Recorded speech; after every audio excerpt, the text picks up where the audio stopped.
So, recently, you should know, I took up a new micro-obsession. I don't know if you're familiar with these, but these are also called side quests. This time, it took the form of learning everything I possibly could about these wonderful phenomena called Riparian Buffers. Does folks know about these? That's so cool. They're pretty fascinating, and they relate perfectly to our theme this month, embodying resilience. Because it feels like a good time to reflect on resiliency and consider how our lives and communities are constantly adapting, flexing, and renewing in a constantly shaping world. First, we might remember the dynamic ways in which waters, rivers, streams, and lakes serve as a guiding metaphor, already deeply embedded in the Unitarian Universalist imaginations. We start each congregational year in September with a water ceremony, acknowledging both the sacred nature of water as the source of life and the way it brings us together, connects us, and returns us to one another in this holy place. As poet Raymond Carver reminds us, the places where water comes together with other water, those places stand out in my mind like holy places.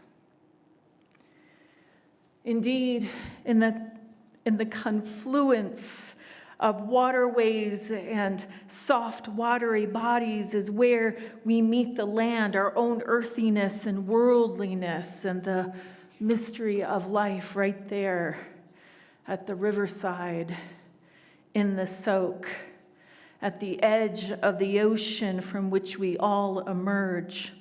Water holds us in a watery womb, and it seems we are always returning to that buoyant place before we know, and even when we know deeply, the thirst that shows up in our lives.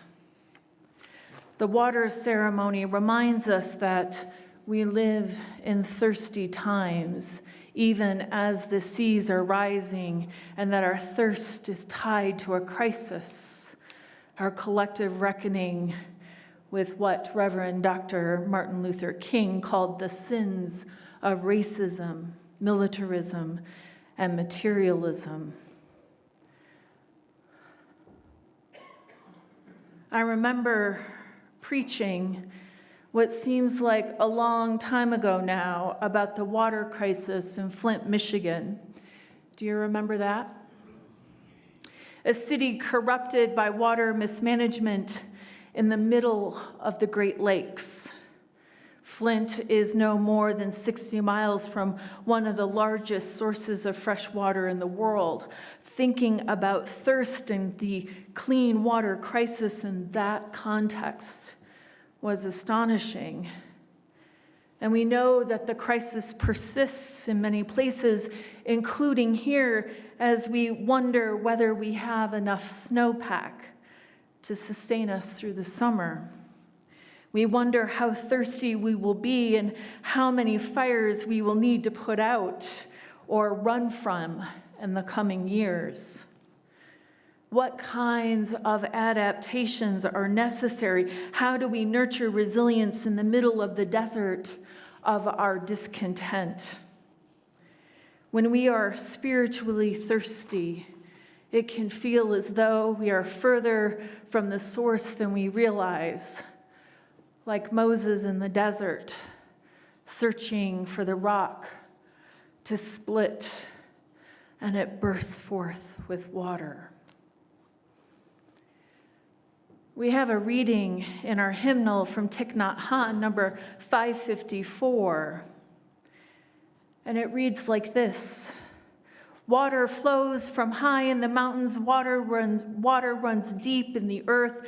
Miraculously, water comes to us and sustains all life. Water and sun green these plants. When the rain of compassion falls, even a desert becomes an immense green ocean. Such a beautiful message about water flowing through life and the possibilities of compassion to revive a desert and give way to an expanse of life. But what if the source fades and disappears, and we hear the desert weep with thirst?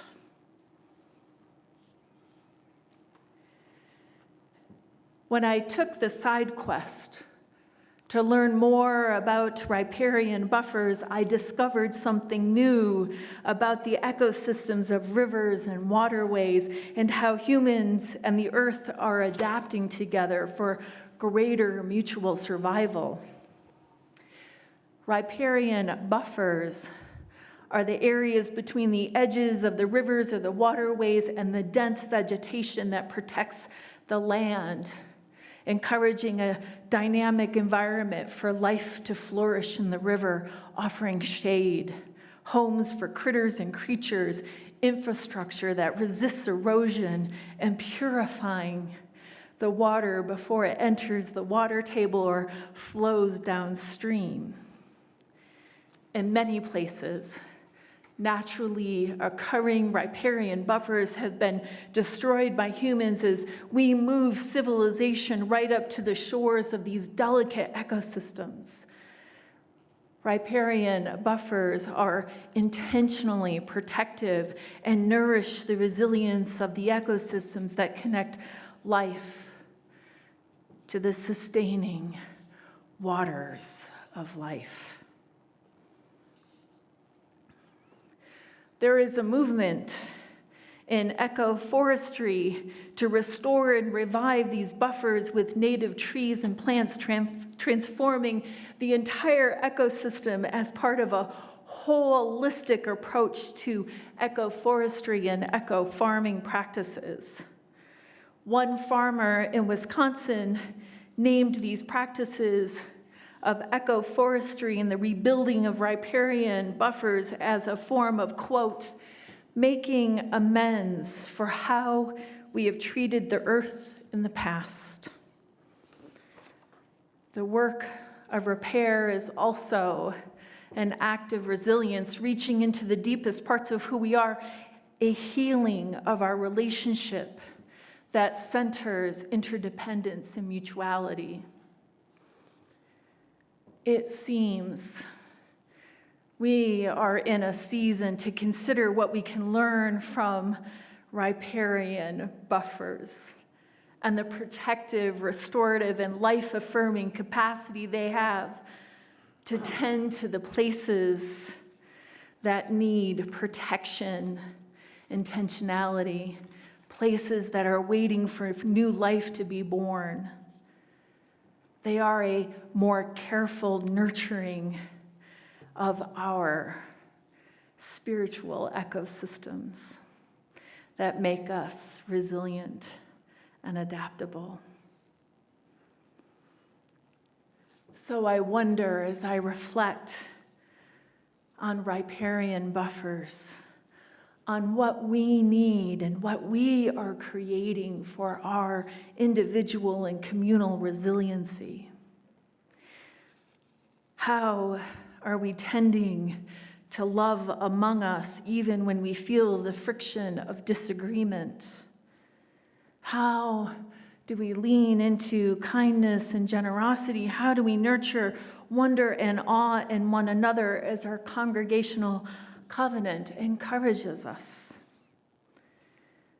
How do we notice one another as the amazing lights of life that we are? Are we genuinely curious about the humans in our lives? Curiosity leads us towards love. It's an expression of empathy and compassion. It offers shade You hear me say this repeatedly, but I'll say it just one more time. Gratitude and appreciation are spiritual practices. They are an antidote to cynicism and despair. And it's easy to succumb to the impulse to find control through constant criticism and forget that we are all trying to do our very best. Gratitude and appreciation green and grow us, rooting us in a celebration of our humanity. When I think about riparian buffers and the spiritual practices of resilience, I also think of delight and joy as practices that buffer us against despair and hopelessness. They shelter, restore tired bodies, and return us to the beloved community. Rumi Mevlana writes, quote, "When you do things from your soul, you feel a river moving through you, a joy." Indeed, the riparian buffer of our spiritual needs, joy and delight, so that we might embody the joy inherent in our lives. Even when storms are passing, we have a place of refuge. Being spiritually resilient means intentionally engaging in spiritual practices that sustain us as individuals, developing a discipline of connection that leads us back to the source of love, hope, and connection. For many of us, that is meditation. For many of us, that is prayer. For many of us, that is going to the mountain. Embodying spiritual resilience is also collective. We bring our whole selves to our community with intentionality, caring for and encouraging one another on the journey of our faith. And if you thought for a minute I would forget to mention our congregational covenant, it's impossible to avoid. Our covenant is the earth that meets the water. It's vulnerable to erosion, and without care and attentiveness, it can slip away.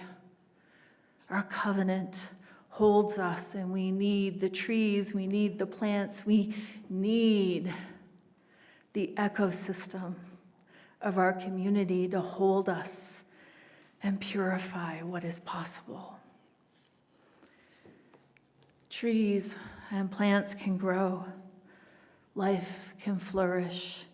There is shade and cover from the elements, and the waters are clean, clear, and flow abundantly. Beloveds,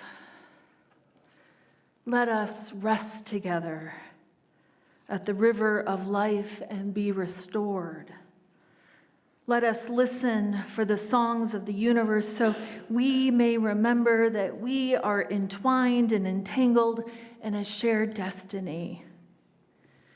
My invitation to you today is to remember that we are held within a great and magical mystery, and that we and that you are loved beyond belief.